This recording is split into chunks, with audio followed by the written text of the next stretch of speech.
अस्सलाम वालेकुम, मैं हूं शाहजेब खानजादा। अमरीकी सदर ट्रंप मुसलसल ये दावा कर रहे थे कि वो ईरान के साथ सीज़ फायर को तौसी नहीं देंगे, मगर अब उन्होंने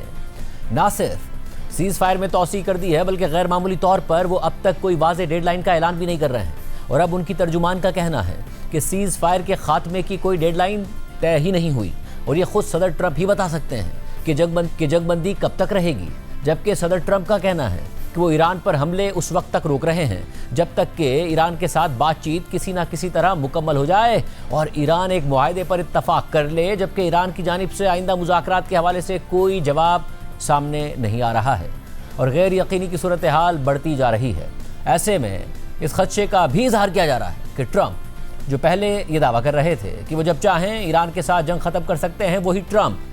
जंग तो नहीं चाहते मगर जंगबंदी को मज़ीद खींचना चाहते हैं। और आम बात यह है कि 14 से 15 मई को चीन में सदर ट्रंप की चीनी सदर शी जिनपिंग से एक अहम मुलाकात तय है, जो पहले ही ईरान जंग की वजह से आगे कर दी गई थी। और ये ख्याल किया जा रहा है कि ट्रंप चाहेंगे कि जंग उससे पहले ख़त्म हो जाए, मगर क्या ट्रंप ये चाहेंगे कि जंग उस मुलाकात तक खींच दी जाए? ये सारे सवाल अपनी जगह पर मौजूद हैं। इस सारी सूरत हाल में अमरीका और ईरान दोनों ने स्ट्रेट ऑफ हुर्मुज़ पर कंट्रोल के हवाले से इक़दामात को मज़ीद सख्त कर दिया है। अमरीकी सदर ट्रंप ने अपनी सोशल मीडिया पोस्ट में कहा कि मैंने अमरीकी बहरिया को हुक्म दे दिया है कि वो हर उस कश्ती को निशाना बनाकर तबाह कर दे, चाहे वो छोटी कश्ती ही क्यों ना हो, जो स्ट्रेट ऑफ हुर्मुज़ के पानियों में माइंस बिछा रही हो। इसमें किसी किस्म की ताख़ीर या हिचकिचाहट नहीं होनी चाहिए। इस दौरान ट्रंप ने यह भी लिखा कि ईरान के कुल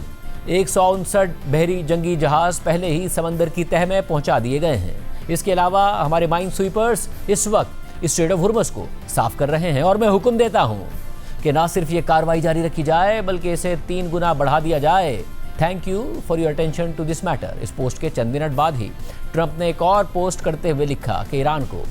ये समझने में शदीद मुश्किल पेश आ रही है कि उनका असल रहनुमा आखिर कौन है और ये बात उन्हें खुद भी मालूम नहीं है। ईरान के अंदर हार्डलाइनर्स और मॉडरेट्स के दरमियान लड़ाई चल रही है, जो कि एक पागलपन है। इस मौके पर ट्रंप ने यह भी लिखा कि हार्डलाइनर्स मैदान जंग में बुरी तरह हार रहे हैं और मॉडरेट्स असल में ज़्यादा मॉडरेट भी नहीं हैं, लेकिन अब उनकी इज्जत बढ़ रही है। ट्रंप ने मज़ीद लिखा कि हमने स्ट्रेट ऑफ हुर्मुज़ पर मुकम्मल कंट्रोल हासिल कर लिया है। ना तो कोई भी जहाज़ अमरीकी बहरिया की मंजूरी के बगैर दाखिल हो सकता है और ना ही वहाँ से बाहर जा सकता है। और जब तक ईरान किसी मुआहदे तक नहीं पहुँच जाता, स्ट्रेट ऑफ हुर्मुज़ मुकम्मल तौर पर सील्ड रहेगी। ट्रंप के मुताबिक स्ट्रेट ऑफ हुर्मुज़ मुकम्मल तौर पर सील्ड है और अमेरिका के कंट्रोल में है। जबकि सदर ट्रंप को जवाब देते हुए ईरान की अदलिया के सरबराह गुलाम हुसैन मोहसिनी ने कहा है कि अमरीकी स्ट्रेट ऑफ हुर्मुज़ तक पहुंचने की हिम्मत भी नहीं कर सकते, क्योंकि उन्होंने खुद देख लिया है कि उनके इंतहाई जदीद समझे जाने वाले जहाज़ों के साथ क्या हुआ। गुलाम हुसैन मोहसिनी का मजीद कहना है कि ईरान की तेज़ रफ्तार कश्तियाँ और समंदरी ड्रोन्स अमरीकी बहरिया के जहाज़ों को तबाह करने के लिए इंतज़ार कर रहे हैं। जबकि अभी अब से कुछ देर पहले ईरानी सदर मसूद पेज़ेश्कियान ने जवाब दिया है सदर ट्रंप को और कहा है कि ईरान के अंदर ना कोई रेडिकल्स हैं ना ही कोई मॉडरेट्स हैं। हम सारे ईरानी हैं और हम सारे इनकलाबी हैं और हमारा जो इत्तेहाद है वो फौलादी है। हम एक ही कौम, एक ही हुकूमत हैं और हम मुकम्मल फरमाबरदारी के साथ, सुप्रीम लीडर की मुकम्मल फरमाबरदारी के साथ इनकलाब को आगे बढ़ाते हुए अग्रेसर को मजबूर करेंगे कि उसे अपने इक़दामात पर, क्रिमिनल इक़दामात पर अफसोस हो।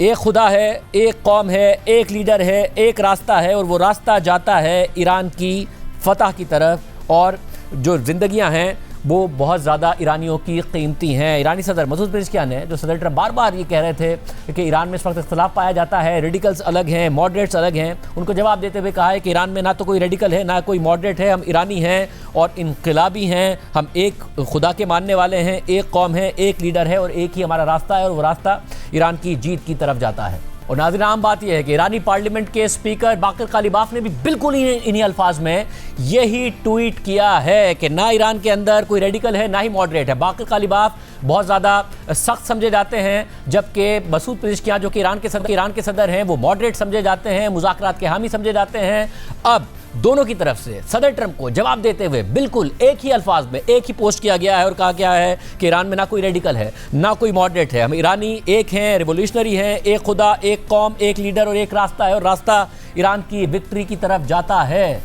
इस सारी सूरत हाल में इस वक्त स्ट्रेट ऑफ हुर्मुज़ पर मुकम्मल कंट्रोल की जंग जारी है और इसी वजह से अमेरिका ने ईरान की जानिब से स्ट्रेट ऑफ हुर्मुज़ के कंट्रोल को कमज़ोर करने के लिए उससे आगे अपना नेवल ब्लॉकेड लगा दिया है, जिसकी वजह से ईरान मुज़ाकरात से इनकार कर रहा है और इसे जंगबंदी की खिलाफ वर्जी करार दे रहा है। सिर्फ यही नहीं बल्कि अमेरिका ईरान से मुंसलिक कमर्शियल बहरी जहाज़ों को भी मुसलसल अपने कब्जे में ले रहा है ताकि ईरान पर दबाव बढ़ाया जा सके, जिसका हवाला खुद अमेरिकी हुक्काम बार बार दे रहे हैं। मगर दूसरी जानिब ईरान दबाव में आने के बजाय उल्टा स्ट्रेट ऑफ हुर्मुज़ पर अपना कंट्रोल ज़्यादा सख्त करता हुआ दिखाई दे रहा है और अब कमर्शियल बहरी जहाज़ों पर हमले से आगे बढ़कर वो भी उन्हें अपने कब्जे में ले रहा है। यानी इस वक्त दोनों ममालिक अमेरिका और ईरान के दरमियान सीज़ फायर की वजह से जंग तो नहीं हो रही, मगर बहरी जहाज़ों को कब्जे में लेने का मुकाबला ज़रूर हो रहा है। वाज़ेह रहे कि पहले अमेरिकी बहरिया ने ईरान से मुंसलिक 2 कमर्शियल बहरी जहाज़ों को अपने कब्जे में ले लिया और उन कार्रवाइयों की वीडियोज़ भी जारी की, जिसके बाद कल ईरान ने भी स्ट्रेट ऑफ हुर्मुज़ से गुजरने वाले 3 कमर्शियल बहरी जहाज़ों पर हमले कर दिए, जबकि 2 को तो ईरानी फोर्सेस ने अपने कब्जे में ले लिया और ईरानी साहिल की तरफ मुंतकिल कर दिया। ईरान ने आज स्ट्रेट ऑफ हुर्मुज़ में दोनों कमर्शियल बहरी जहाज़ों पर कब्जे की वीडियोज़ भी जारी की हैं और इस वीडियो की क्वालिटी को देखकर वाज़ेह तौर पर अंदाज़ा होता है कि अमेरिका को जवाब देने के लिए पूरी प्लानिंग के साथ ये रिकॉर्डिंग की गई। जो जहाज़ ईरान ने कब्जे में लिए वो लाइबेरिया और पनामा के परचम बरदार जहाज़ थे और दिलचस्प बात यह है कि ईरान की इस कार्रवाई पर पहले तो अमेरिकी हुक्काम खामोश रहे, मगर कल जब व्हाइट हाउस की तर्जुमान कैरोलाइन लेविट ने एक इंटरव्यू के दौरान उनसे सवाल हुआ तो उन्होंने कहा कि ये जंगबंदी की खिलाफवर्जी नहीं है क्योंकि ये जहाज़ अमेरिका या इसराइल के थे ही नहीं। Ship, Iran basically seized them. Does the president view that as a violation of the ceasefire? No, because these were not U.S. ships. These were not Israeli ships. These were 2 international vessels. लेकिन आम बात यह है कि आज अमेरिकी forces ने Indian ocean में एक और ईरानी तेल ले जाने वाले बहरी जहाज़ को कब्जे में लेने की वीडियो जारी कर दी है और कहा है कि अमेरिकी अफवाज ने कल रात को नेवल ब्लॉकेड के तहत एक पाबंदी ज़दा स्टेटलेस बहरी जहाज MT मैजेस्टिक को अपने कब्जे में ले लिया है, जो ईरान से तेल लेकर जा रहा था। Motor vessel Majestic X, we intend to conduct the boarding of your vessel.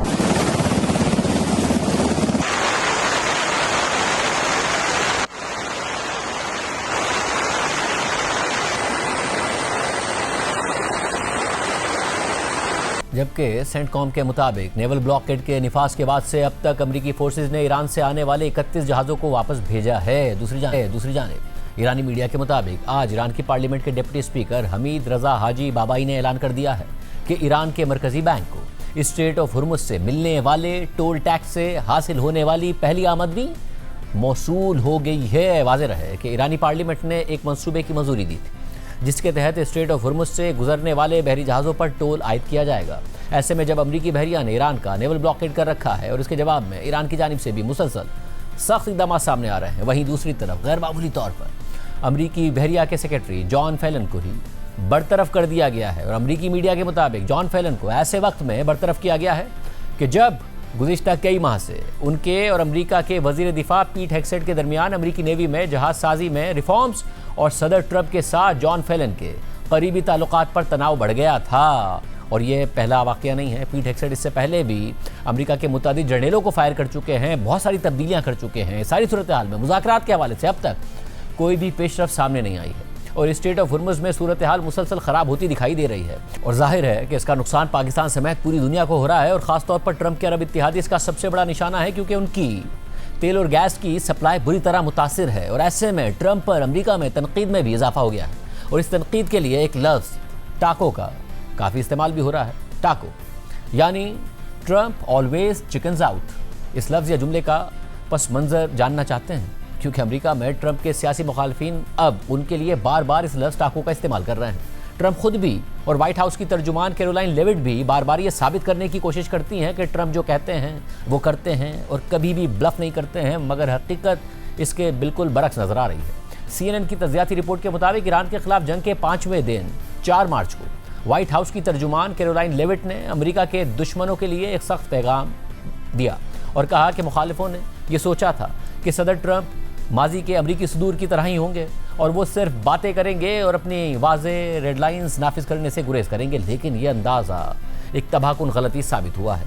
Caroline Levitt ने इस दौरान मजीद कहा कि सदर ट्रंप ब्लफ नहीं करते, यानी वो खाली धमकियाँ नहीं देते। मगर कैरोलाइन लेविट का ये बयान पहले से ही मशकूक था, ख़ासतौर पर इस बात को देखते हुए कि ट्रंप की रूस और यूक्रेन की जंग के हवाले से खोखली धमकियों और गुजर जाने वाली डेडलाइंस की अब एक वाज़ेह तारीख मौजूद है।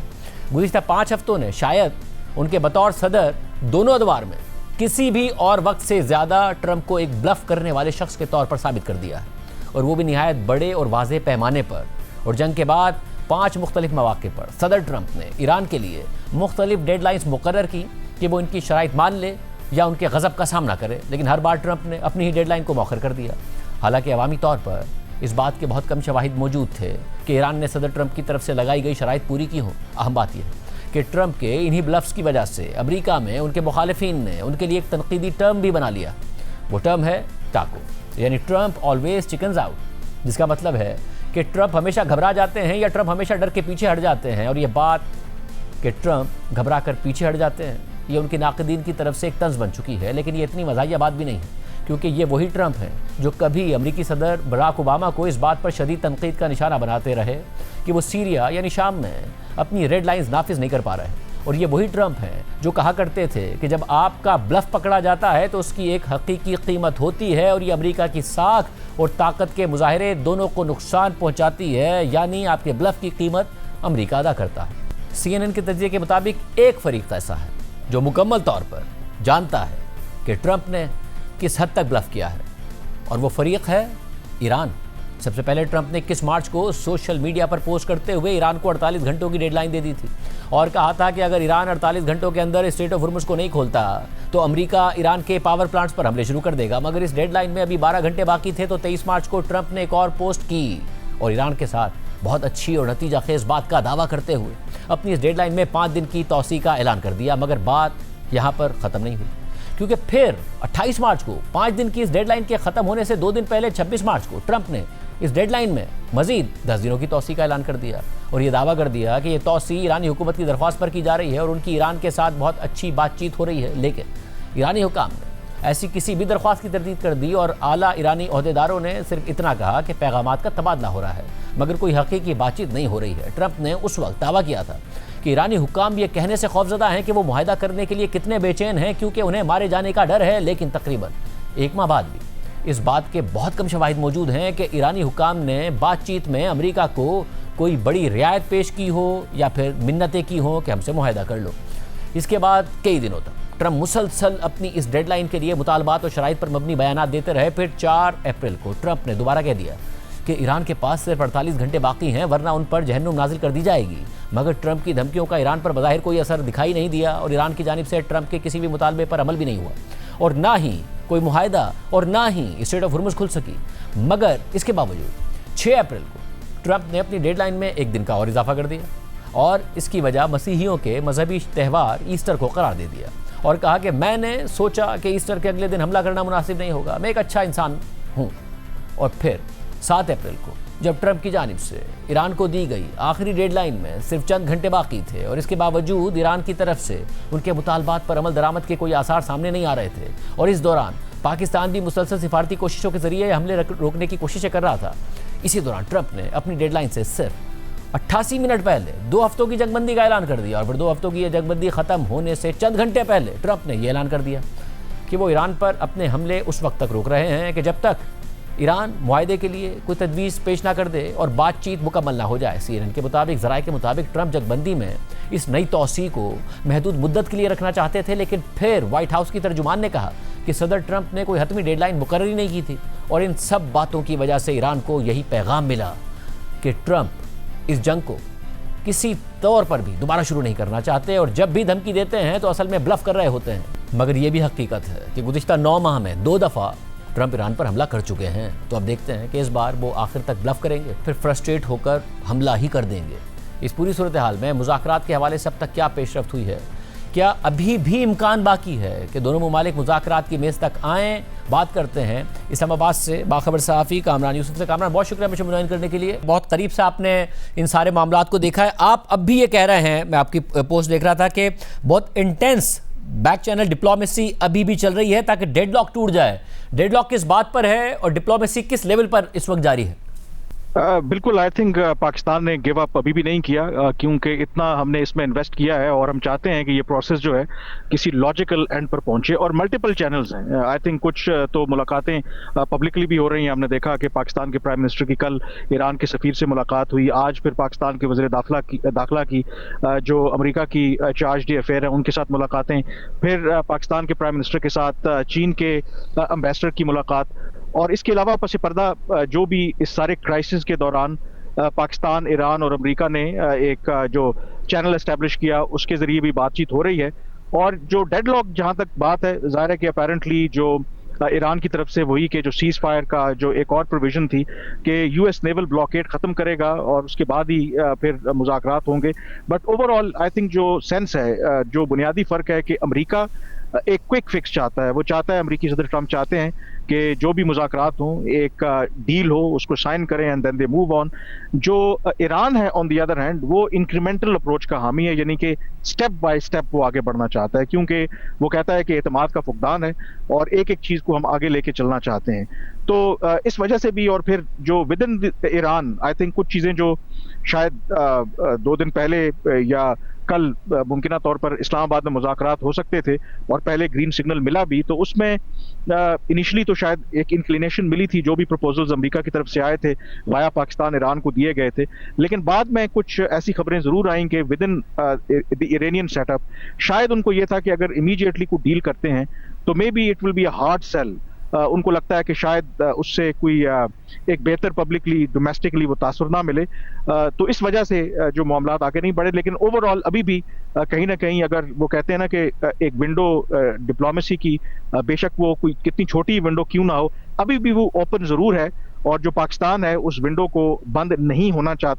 होने देना चाहता और चाहता है कि किसी तरीके से इस प्रोसेस को बैक ऑन ट्रैक लाया जाए। मगर इसमें ज़ाहिर है दोनों जंग तो नहीं लड़ रहे हैं, मगर स्ट्रेट ऑफ हुर्मुज़ पर अब ऐसा लग रहा है कि समंदर के अंदर दोनों के दरमियान एक मुकाबला चल रहा है कि कौन किसके ज़्यादा जहाज़ों पर कब्जा करेगा। अमेरिका ने किया, वीडियो रिलीज़ की, ईरान ने किया और बेहतर वीडियो रिलीज़ की, और फिर उसके बाद अमेरिका ने एक और जहाज़ पर कब्जा कर लिया। साथ ही ट्रंप ने अब धमकी दे दी है। ट्रंप ने जब सीज़ फायर में तोसी का ऐलान किया, उसके बाद धमकी आमेज रवैया उनका नहीं था, मगर फिर एक धमकी दे दी। वहाँ ईरानी अदलिया के सरबरा मोहसिनी साहब की तरफ से ट्रंप को जवाब आ गया कि फिर आकर दिखाओ। तो यहाँ क्या इस बात का भी है कि कोई मिसकैलकुलेशन ना हो जाए और यहाँ से कहीं जंग की तरफ ना चले जाएं दोनों?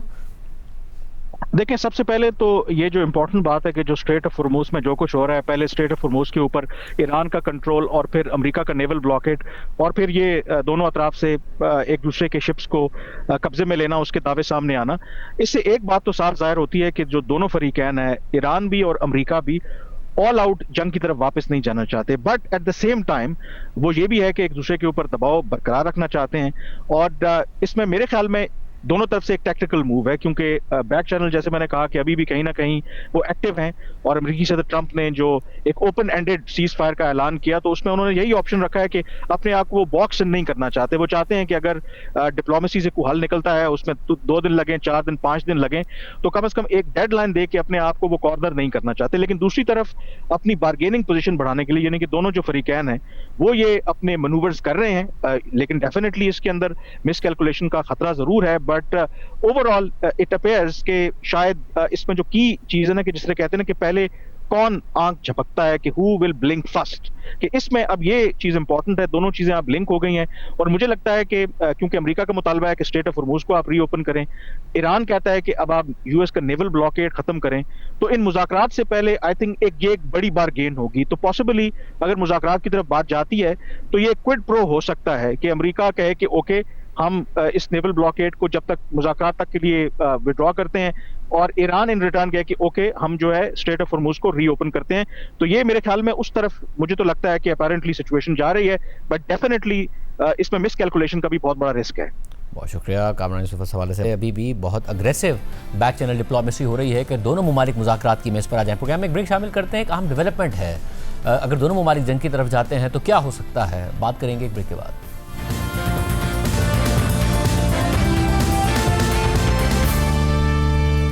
नाज़रीन, तकरीबन 2.5 साल बाद पाकिस्तान ने स्पॉट मार्केट से LNG खरीदने के लिए टेंडर जारी किया, क्योंकि गुज़िश्ता चंद बरसों से ये सूरत हाल रही है कि मुल्क में मुआशी सुस्त रवि की वजह से बिजली की डिमांड कम होने और सोलर से ज़्यादा बिजली पैदा होने के बायस ग्रिड में सरप्लस बिजली मौजूद है और इतनी एलएनजी की जरूरत ही नहीं थी जितनी तवील मुद्दती मुआहदों के तहत आ रही थी। हालांकि उससे पहले मुल्क को बिजली के साथ साथ गैस के भी बहरान का सामना हुआ करता था। तवील मुद्दती मुआहदों से एलएनजी आने के बावजूद पाकिस्तान को स्पॉट मार्केट से महंगी एलएनजी खरीद कर अपनी ज़रूरत पूरी करनी पड़ा करती थी। मगर ईरान जंग से पहले ये सूरत हाल थी नाजरीन कि हुकूमत ने ENI और कतर से मुज़ाकरात करके मुल्क में आने वाले एलएनजी कार्गोज को डिले करवाया। पाकिस्तान का कतर के साथ साथ इटालियन कंपनी ENI के साथ भी एलएनजी सप्लाई करने का तवील मुद्दती मुआहदा है और पाकिस्तान ने 2026 और 2027 के लिए ENI से आने वाले 21 एलएनजी कार्गोज को कैंसिल करा दिया। कतर से भी मुज़ाकरात करके पाकिस्तान ने माहाना कम एलएनजी कार्गोज लिए। पाकिस्तान ने तकरीबन 2.5 साल से दिसंबर 2023 के बाद स्पॉट मार्केट से कोई एलएनजी कार्गो नहीं खरीदा था और फिर ईरान जंग छिड़ गई, स्ट्रेट ऑफ हुर्मुज़ बंद हो गई, कतर ने फोर्स मेजोर डिक्लेयर कर दिया और पाकिस्तान जिसके पास ज़रूरत से ज़्यादा एलएनजी मौजूद थी वो एलएनजी की कमी का शिकार हो गया। नॉर्थ में कई घंटों की लोड शेडिंग शुरू हो गई क्योंकि ना तो एलएनजी के कारखानों को बिजली की पैदावार के लिए गैस मिल रही है और ना ही अप्रैल के महीने में मतलूबा मिकदार में बिजली पैदा हो रही है। साउथ में सस्ती बिजली मौजूद है मगर इस हुकूमत ने ग्रिड के मसाइल हल नहीं किए हैं। इसलिए जब बिजली की डिमांड 14,000 मेगावाट से ऊपर जाती है तो ग्रिड पर लोड मैनेजमेंट और ग्रिड की स्टेबिलिटी के लिए नॉर्थ के एलएनजी के प्लांट्स हर हाल में चलाने पड़ते हैं मगर उन्हें चलाने के लिए गैस नहीं है। और अब के जब ईरान जंग की वजह से स्पॉट मार्केट में महंगी एलएनजी मिल रही है तो हुकूमत ने तकरीबन 2.5 साल बाद स्पॉट मार्केट से एलएनजी खरीदने का फैसला किया है और 27 से 30 अप्रैल, 1 से 7 मई और 8 से 14 मई के लिए 3 एलएनजी कार्गोज खरीदने का टेंडर जारी किया है। ये बात वाज़ेह कि इस वक्त स्पॉट मार्केट में एलएनजी की कीमत तकरीबन $16 फी MMBTU है जो कि ईरान जंग से पहले तकरीबन $10 से $11 के दरमियान थी मगर जंग के बाद और ज़्यादा ऊपर चली गई थी। अब फिलहाल $16 फी MMBTU की कीमत पर है और महंगी एलएनजी मिलेगी तो उससे बिजली भी महंगी बनेगी। ट्रंप की तरफ से सीज़ फायर का ऐलान किए जाने और फिर ईरान की तरफ से स्ट्रेट ऑफ हुर्मुज़ खोलने के ऐलान के बाद ये उम्मीद पैदा हो गई थी कि पाकिस्तान को कतर से एलएनजी के कार्गोज मिल जाएंगे क्योंकि कतर से 8 से 10 कार्गोज निकलने की खबर सामने आई और हमारे ही प्रोग्राम में वज़ीर तवानाई उवैस लगारी ने बताया था कि 4 कार्गोज पाकिस्तान पहुंचने वाले हैं मगर फिर सदर ट्रंप ने ऐलान कर दिया कि ईरान ने तो स्ट्रेट ऑफ हुर्मुज़ सबके लिए खोल दी है मगर अमेरिका का नेवल ब्लॉकेड ईरानी जहाज़ों के लिए बरकरार रहेगा और कोई ईरानी जहाज़ समंदर से ईरानी तेल लेकर नहीं गुजरेगा। और फिर जवाब में ईरान ने स्ट्रेट ऑफ हुर्मुज़ को दोबारा बंद कर दिया और कतर के एलएनजी के जहाज़ भी वापस हो गए और अब पाकिस्तान को स्पॉट मार्केट से एलएनजी खरीदनी पड़ रही है। देखिए उवैस लगारी ने हमारे प्रोग्राम में क्या कहा। हम अब जानना चाहते हैं कि स्ट्रेट ऑफ हुर्मुज़ खुल गई मगर हमले भी हुए कतर के ऊपर, उनका प्लांट भी मुतासिर हुआ। पाकिस्तान को अभी मुस्तकबिल करीब में एलएनजी मिल जाएगी या नहीं मिलेगी? एलएनजी के मामले में हमें कल ही इतला मिली थी कि 4 कार्गोज कतर के are ready to be dispatch to Pakistan. आज स्ट्रेट ऑफ हुर्मुज़ खुल गया। हमने आज पेट्रोलियम मिनिस्ट्री को कहा है कि फौरी तौर के ऊपर उनको डिस्पैच कराएं, वो 5 दिन में इधर पहुंच जाएंगे। प्रोग्राम में ब्रेक शामिल करते हैं, आम खबर आपके सामने रखेंगे।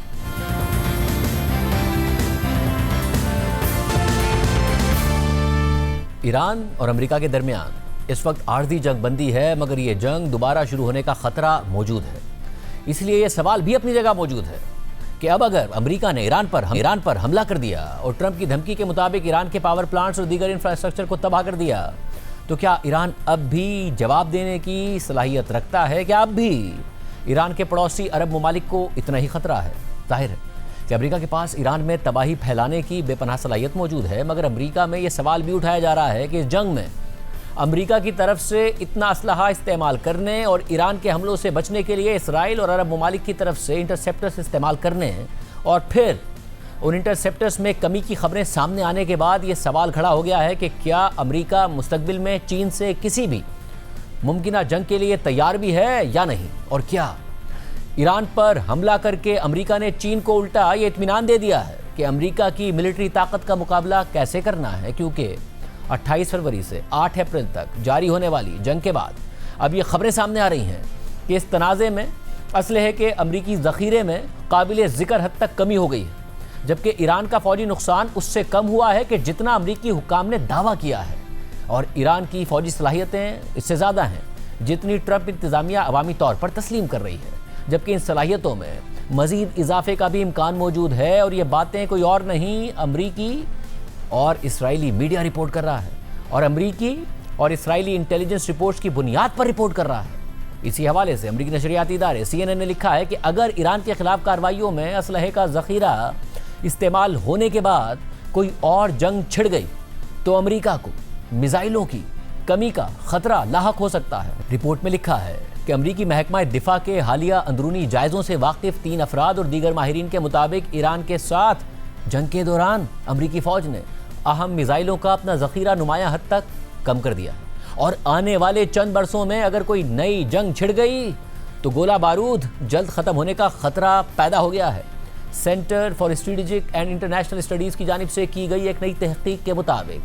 गुज़िश्ता 7 हफ्तों की जंग में अमरीकी फौज ने अपने कम से कम 45% precision strike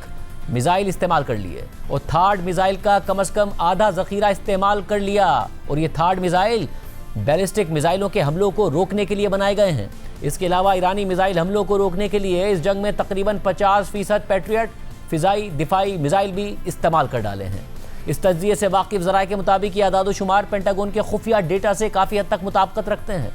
centre for strategic and international studies के माहिरीन और दीगर ज़राए ने कहा है कि इस साल के आगाज़ में पेंटागन ने कई मुआहिदों पर दस्तखत किए ताकि मिसाइलों की पैदावार में इजाफा किया जा सके, लेकिन इन सिस्टम्स की फराहमी में 3 से 5 साल का वक्त लग जाएगा। Centre for strategic and international studies की इस तहकीक का खुलासा यह है कि फ़िलहाल अमरीका के पास इतने बॉम्ब और मिसाइल मौजूद हैं कि अगर सीज़ फायर टूट भी जाए तो वो ईरान के ख़िलाफ़ किसी भी हालात में जंग जारी रख सकेगा। लेकिन अहम गोला बारूद का ज़ख़ीरा अब इतना नहीं रहा कि वो चीन जैसे हरीफ का मुकाबला कर सके और इन हथियारों के ज़ख़ीरे को जंग से पहले की सतह तक वापस आने में मुमकिन तौर पर कई साल लग जाएंगे। अमरीकी मरीन कोर के एक रिटायर्ड कर्नल जो centre for strategic and international studies की इस रिपोर्ट के लिखने वालों में से एक हैं, उनका कहना है कि गोला बारूद के ज़्यादा इस्तेमाल ने वेस्टर्न अटलांटिक ओशन में एक ख़तरा पैदा कर दिया है। ताहम पेंटागन के तर्जुमान ने CNN को दिए गए जवाब में कहा कि फ़ौज के पास सदर ट्रंप की मर्जी के वक्त और जगह पर कार्रवाई करने के लिए दरकार हर चीज़ मौजूद है। CNN के मुताबिक अमरीकी फ़ौज ने तकरीबन 30% टोमाहाक मिसाइलों का ज़ख़ीरा इस्तेमाल कर लिया है। 20% से ज़्यादा तवील फासले तक मार करने वाले joint air to surface stand off missile और तकरीबन 20% SM-3 और SM-6 मिसाइल भी इस्तेमाल किए जा चुके हैं और इन सिस्टम्स को दोबारा हासिल करने में तकरीबन 4 से 5 साल लग जाएंगे। मिसाइलों के ये ख़त्म होते ज़ख़ीरे सदर ट्रंप के इस हालिया दावे के बिल्कुल बरक्स हैं, जिसमें उन्होंने कहा था कि अमेरिका को किसी भी हथियार की कमी नहीं है। हालांकि ट्रंप ने खुद ईरान जंग के बाइस मिसाइलों के लिए इजाफी फंडिंग भी मांग ली है। रिपोर्ट में एक अहम बात यह है कि ईरान जंग शुरू होने से पहले ही joint chiefs of staff committee के चेयरमैन जनरल डैन कैन और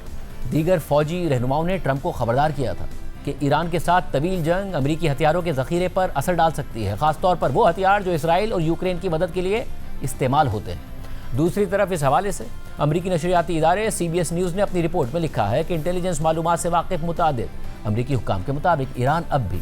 इससे ज़्यादा फ़ौजी सलाहियत रखता है जितनी सलाहियत का वाइट हाउस या पेंटागन ने अवामी तौर पर दावा किया है। 3 हुक्काम ने बताया कि अप्रैल के आगाज़ में जंगबंदी शुरू होने तक ईरान के बैलिस्टिक मिसाइलों के ज़ख़ीरे और उनसे मुताल्लिक लॉन्चिंग सिस्टम्स का तकरीबन आधा हिस्सा अब भी महफूज है। अमरीकी हुक्काम के मुताबिक पासदारानी इनक़लाब की बहरिया का तकरीबन 60% अब भी मौजूद है, जिसमें तेज़ रफ्तार हमलावर कश्तियाँ भी शामिल हैं, जिनके हवाले से सदर ट्रंप आज भी धमकियाँ दे रहे हैं क्योंकि उन्हीं से परेशान हो रहे हैं। 22 अप्रैल को ईरानी गन बोट्स ने स्ट्रेट ऑफ हुर्मुज़ में कई तिजारती जहाज़ों पर हमला कर दिया था। ये वाक़या उसके फ़ौरन बाद पेश आया था कि जब ट्रंप ने उन मुज़ाकरात के लिए मज़ीद वक्त देने की खातिर एकतरफ़ा तौर पर जंगबंदी में तोसी का ऐलान कर दिया था, मगर साथ ही ईरान का नेवल ब्लॉकेड भी बरकरार रखा था और ट्रंप ने दावा भी कर दिया था कि ईरानी नेवी को तबाह कर दिया गया है। इस रिपोर्ट पर रद्द-ए-अमल देते हुए व्हाइट हाउस की तर्जुमान कैरोलाइन लेविट ने कहा कि अमरीकी मीडिया एक बार फिर ईरानी हुकूमत के लिए PR का काम कर रहा है, यानी ईरान की मिलिट्री ताकत के हवाले से अमरीकी हुक्काम की रिपोर्ट्स को रिपोर्ट करके अमरीकी मीडिया गलत कर रहा है। जबकि ब्लूमबर्ग की खबर के मुताबिक इसराइली एयरफोर्स के ऑफिसर ने बताया कि ईरान के पास अब भी 1000 से ज़्यादा मिसाइल हैं जो इसराइल के लिए बड़ा ख़तरा है, जबकि हिजबुल्लाह के पास 10,000 शॉर्टर रेंज रॉकेट्स मौजूद हैं। जबकि 2 इसराइली ऑफिसर्स ने ब्लूमबर्ग को बताया कि जंग से पहले ईरान के पास 2000 बैलिस्टिक मिसाइल थे, जिनमें से 500 से ज़्यादा इसराइल पर फायर किए जा चुके हैं। जबकि इसराइली एयरफोर्स ऑफिसर ने चैनल 12 को बताया कि ईरान ये मिसाइल दूर पहाड़ों में मौजूद दर्जनों सुरंगों से फायर करता है और मुझे नहीं लगता कि हम ईरान के इन मिसाइलों को रोकने के लिए इससे ज़्यादा कुछ कर सकते हैं। और एक खबर के मुताबिक इसराइल ने अमेरिका को बता दिया था कि ईरानी मिसाइलों को रोकने के लिए उसके पास इंटरसेप्टर्स ख़त्म हो रहे हैं। और ख़ुद इजरायली मीडिया ने रिपोर्ट किया था कि इसराइल के मिलिट्री चीफ ने यह वार्निंग दी है कि इसराइली फ़ौज के पास इस वक्त सोल्जर्स की इतनी कमी है कि इसराइली मिलिट्री कोलैप्स कर सकती है। इसराइली मिलिट्री चीफ अयाल ज़ामीर ने इसराइल की सिक्योरिटी कैबिनेट को बताया कि मैं आपके सामने 10 रेड फ्लैग्स रेज कर रहा हूं, क्योंकि अब इस बात में ज़्यादा वक्त बाकी नहीं है कि इसराइली फ़ौज अपने रूटीन मिशंस भी मुकम्मल कर पाए। इसलिए इसराइली अवाम की इसराइली फ़ौज में शमूलियत यकीनी बनाने के लिए कवानीन को मज़ीद सख्त करने की ज़रूरत है। इसके अलावा अमरीकी अखबार वॉल स्ट्रीट जर्नल ने अमरीकी इंटेलिजेंस के हवाले से ये रिपोर्ट किया है कि ईरान के पास हज़ारों मिसाइल मौजूद हैं और वो अपने मिसाइल लॉन्चर्स को भी दोबारा इस्तेमाल के काबिल बना सकता है। रिपोर्ट में लिखा था कि अमरीकी इंटेलिजेंस जायज़ों से वाकिफ़ अमरीकी हुक्काम के मुताबिक ईरान के पास अब भी हज़ारों बैलिस्टिक मिसाइल मौजूद हैं जिन्हें वो ज़ेर ज़मीन ज़ख़ीरा किए गए लॉन्चर्स निकाल कर इस्तेमाल कर सकता है। कुछ अमरीकी हुक्काम ने कहा कि उन्हें तशवीश है कि ईरान लड़ाई में वक्फे को इस्तेमाल करते हुए अपने मिसाइल ज़ख़ीरे को दोबारा बहाल कर लेगा, जबकि अमरीकी इंटेलिजेंस रिपोर्ट से जाहिर होता है कि ईरान अपनी मिसाइल फोर्स के कुछ हिस्से को दोबारा बहाल कर सकता है। अमरीकी हुक्काम के मुताबिक तबाह किए गए कई लॉन्चर्स की मरम्मत की जा सकती है या उन्हें ज़ेर ज़मीन कॉम्प्लेक्स से दोबारा निकाला जा सकता है। अमरीकी और इसराइली हुक्काम ने कहा कि इस जंग में ईरान के मिसाइलों के ज़ख़ीरे तकरीबन आधे हो गए हैं, लेकिन इसके बावजूद उसके पास हज़ारों दरमियाने और कम फासले तक मार करने वाले बैलिस्टिक मिसाइल मौजूद हैं जिन्हें पोशीदा मकामात या ज़ेर ज़मीन साइट से निकाला जा सकता है। अमरीकी हुक्काम ने कहा कि ईरान के पास अब एक तरफा हमला करने वाले ड्रोन्स का 50% से भी कम ज़ख़ीरा रह गया है, क्योंकि ईरान ने जंग के दौरान उनमें से बहुत से ड्रोन्स इस्तेमाल कर लिए और ईरान की असलाह साजी की साइट्स पर अमरीका और इसराइल ने हमले भी किए। तहम ईरान अपने हमसाया ममालिक के खिलाफ इस्तेमाल के लिए रूस से इसी नौइयत के मज़ीद सिस्टम्स हासिल कर सकता है। अमरीकी हुक्काम के मुताबिक ईरान के पास अब भी क्रूज़ मिसाइलों का एक महदूद ज़ख़ीरा मौजूद है जिन्हें खलीज फ़ारिस में जहाज़ों को निशाना बनाने या ऐसे अमरीकी फ़ौजियों के खिलाफ इस्तेमाल किया जा सकता है जो मुज़ाकरात नाकाम होने की सूरत में किसी ईरानी जजीरे पर कब्ज़ा करने की कोशिश करें।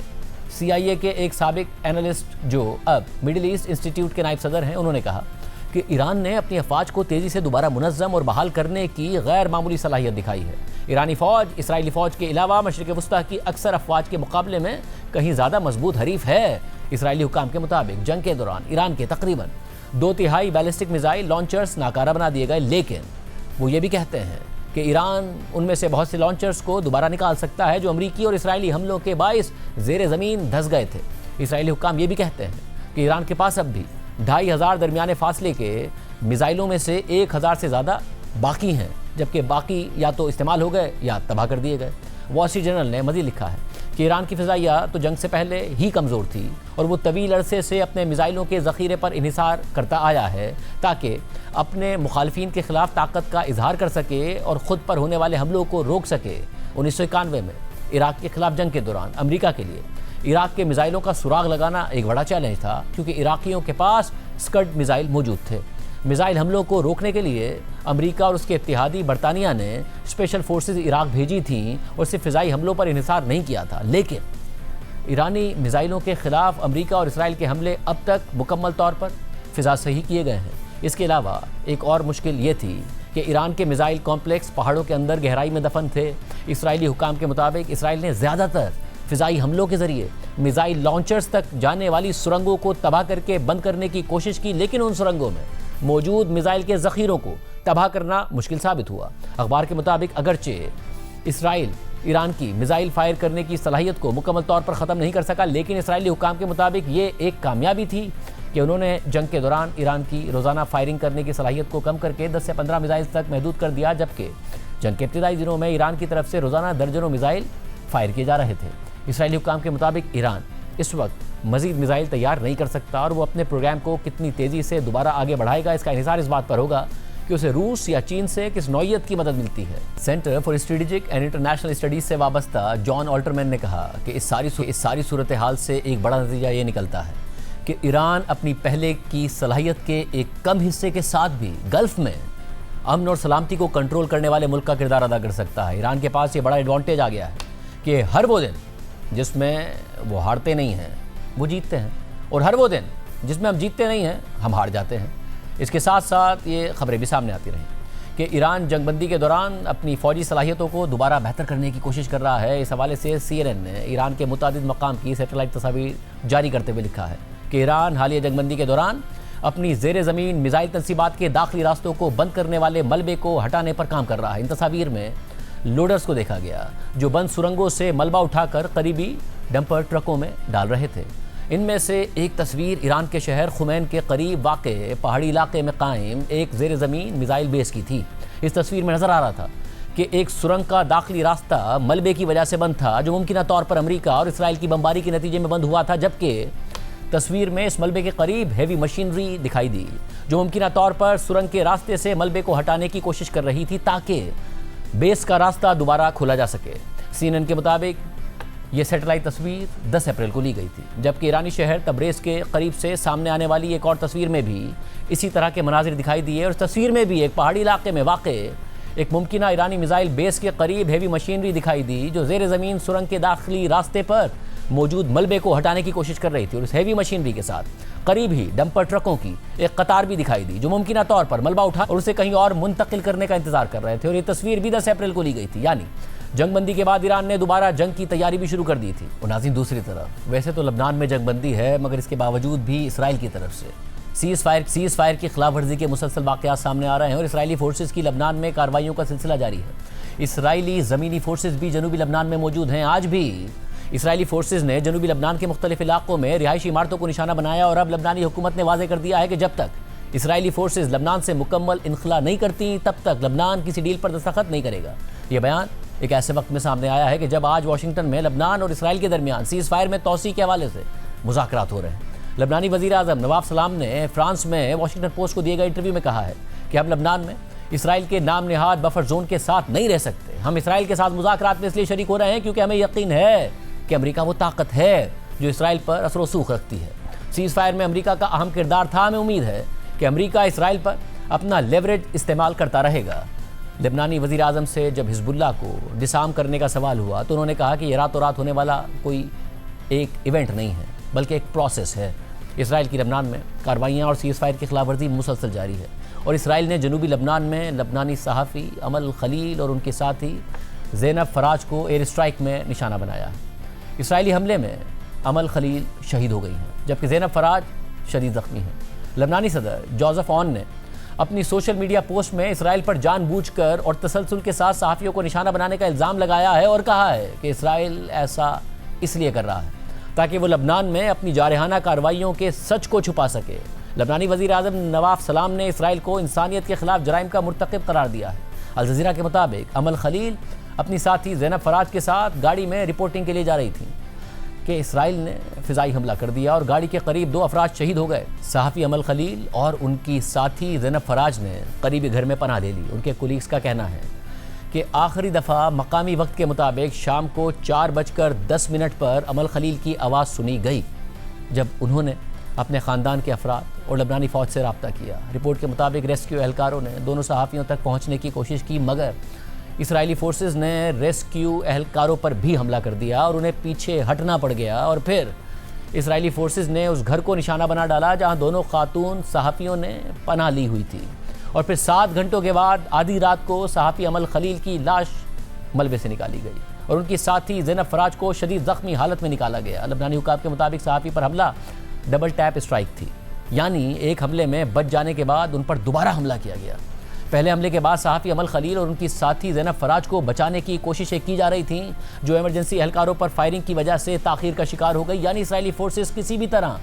दोनों खातून सहाफ़ियों को शहीद करना चाहती थी। अल जज़ीरा की रिपोर्ट के मुताबिक अमल खलील हाल ही में जनूबी लबनान में इसराइली हमलों के नतीजे में तबाह होने वाले इलाकों की रिपोर्टिंग कर रही थी। अपने एक इंटरव्यू में अमल खलील ने कहा था कि वो अपनी रिपोर्टिंग में लबनान के सरहदी इलाकों में मौजूद लबनानी शहरियों के अज़म को उजागर करती हैं और इसराइली फ़ौज के इस बयानिए को शवाहिद के ज़रिए गलत साबित करती हैं कि वो सिर्फ फ़ौजी अहदाफ को निशाना बनाती हैं। अमल खलील ने कहा था कि इसराइली फोर्सेस घरों, खेतों और बच्चों को निशाना बनाती हैं। लबनान में अल जज़ीरा की नुमाइंदा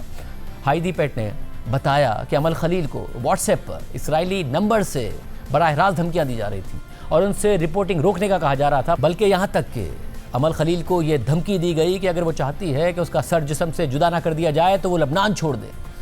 Amal is a well-known and respected journalist here in Lebanon. She had actually received direct threats during the last war from an Israeli phone number on WhatsApp,